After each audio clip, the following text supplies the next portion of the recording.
So guys, kakauwi ko lang galing sa work at nakadala na naman ako ng isang bag ng mga damit. So last time, yung binigay sa akin ng amo ko is mga damit na mga bata. So ngayon naman, binigyan niya ako na mga nag-declutter siya ng damit niya. So, kasize ko kasi siya. So, lahat ng mga tinatapon gusto niyang i-donate or ibigay sa second-hand shops dito. Sa akin niya na binibigay, no, kasi parang tinatabad na siyang pumunta doon sa shop. Katapos kong maglinis kanina, nilagay niya yung mga damit sa baba na mga, ano lang yan, nilagay niya lang doon sa labas, malapit sa door. At hindi niya nilagay sa bag, no, kasi walang bag na pagpagsiglan. Buti lang, meron akong SM bag. So, samahan niyo akong mag-unbox kasi super excited ako kasi sa akin to eh. Mapupunta to sa akin. At yung mga hindi naman is nilalagay ko sa box o kaya binibigay ko sa mga kaibigan ko dito.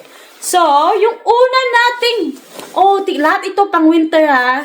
So, yung una nating damit, so, binigay niya talaga sa akin to, one-on-one, sabi niya, hindi ata niya kasya or hindi niya gusto to.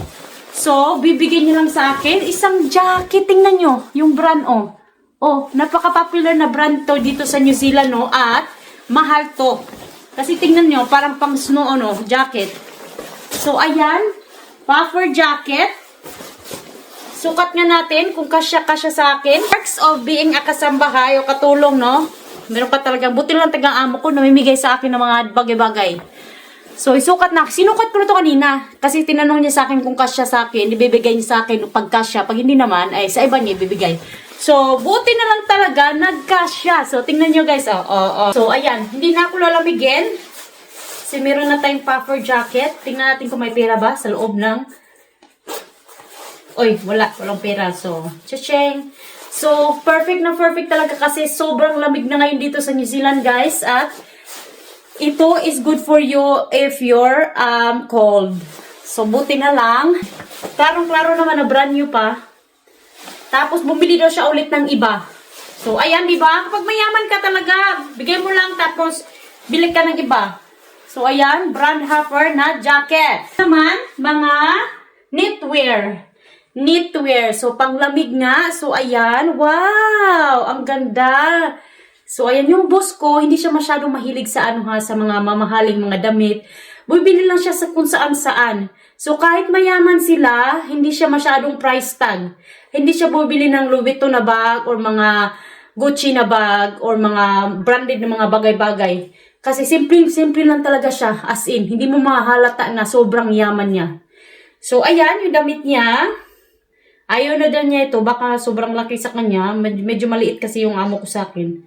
Ooh, I like this one. Wow, ang ganda nito. I love the color. This one, tingnan nyo. So, isukat natin. Pwede natin sukatin to kasi sa akin naman to, di ba? Sa akin to mapupunta. So, ayan. Perfect na perfect kasi medyo malamig ngayon sa New Zealand. Next naman, ano to? Damit din. Isang damit. Sobrang kapalo. Sukat natin.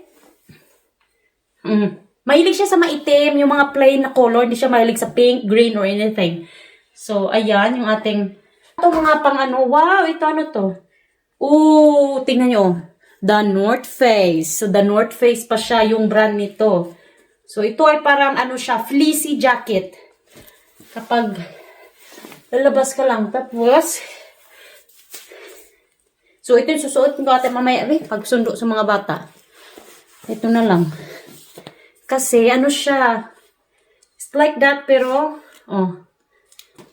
more knitwear. Wow! I like this one. So, may pa siya, collar. Dechuba yung brand. Whatcha? Saan tayo? Ajuse, guys. So, para tayo sa Korean ito, ang lamig! Grabe, ang lamig, Diba? Ang ganda nito, Super siya, black color, pero it's so attractive. Okay, so meron pa tayong dalawa dito. Tingnan natin kung ano pa. Ito, knitwear din. Tingnan nyo. So, pahato, panglamig. Panglamig ng mga damit. Mahal pa naman yung mga knitwear dito pag bumili ka. So, minsan talaga bumibila ako sa ukay-ukay lang. So, ayan siya, guys. I'm what you like, I don't care. Next is, electrocute na yung ano. Oh, wow! Isang jacket! So, mahilig din siya sa coat. Coat de gun. So, parang bang office to Pag gusto mong pumunta sa ano, tapos, let's go in the office. Kulang doon. Ang dami kong mga nanay na gaganon. Para kasi siyang kumot.